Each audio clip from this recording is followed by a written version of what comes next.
there are 3 stages of developing when these neuropathways fire up.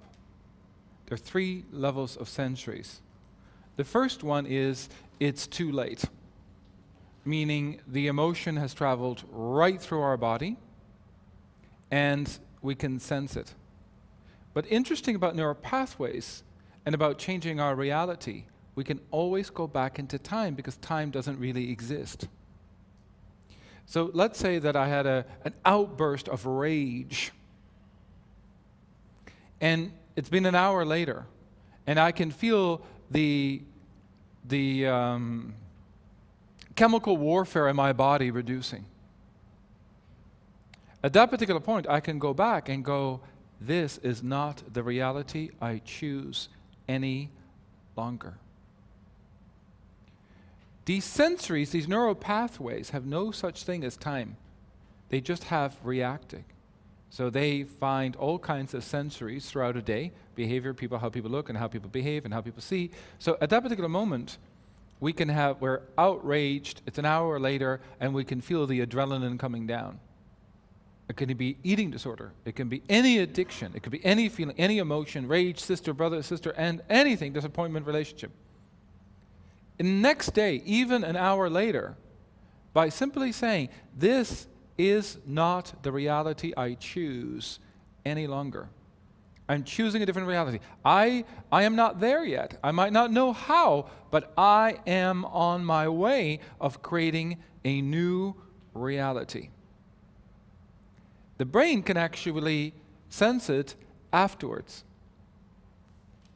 The second level of conscious awareness when these neuropathways is midstream. We can't really stop it, but we're in the middle of, can you believe? Or the disappointment or the abandonment or the issue.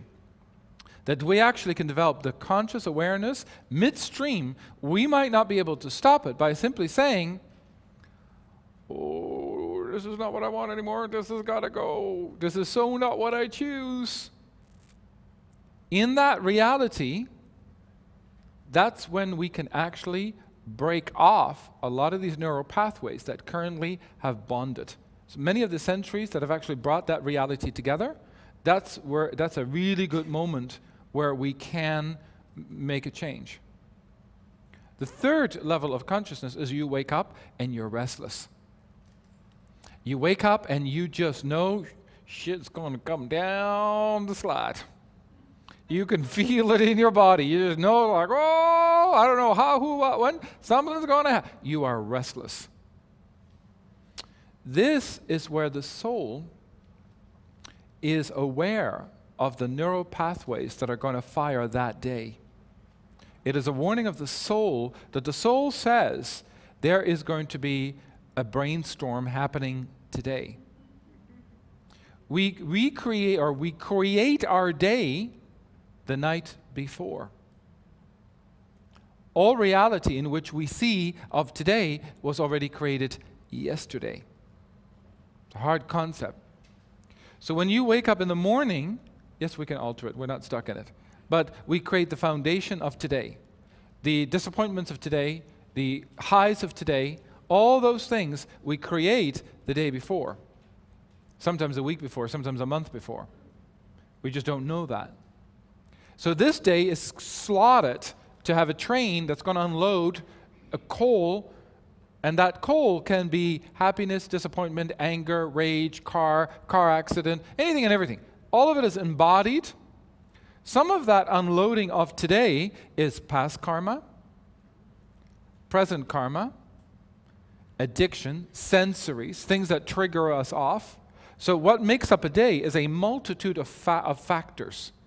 That's why they call it the play of consciousness.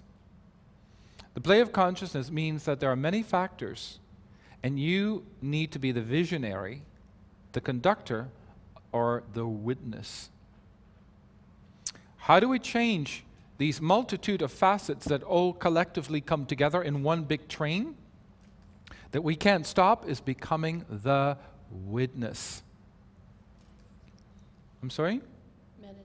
Meditation. The witness, desiring of becoming the witness of that particular day, you might not know where it comes from. You might still go through a particular act, but the act will be less than what it would have been. I might still be a junkie. I might still be angry. I might still be disappointed. I might still be, but I am weakening the neuropathways. So I might wake up in the morning and feel very restless because that day a multitude of facets are going to happen.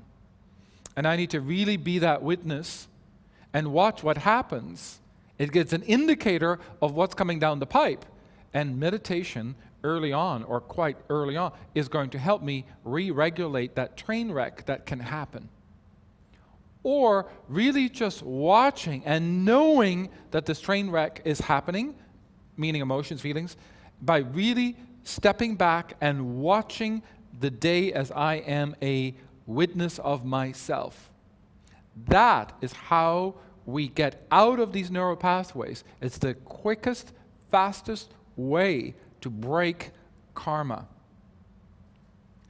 Meaning that we've become so attuned, we don't know where it all comes from, but we've become absolutely the witness, and we are listening to the soul and the indications and the movements and the expressions of the soul.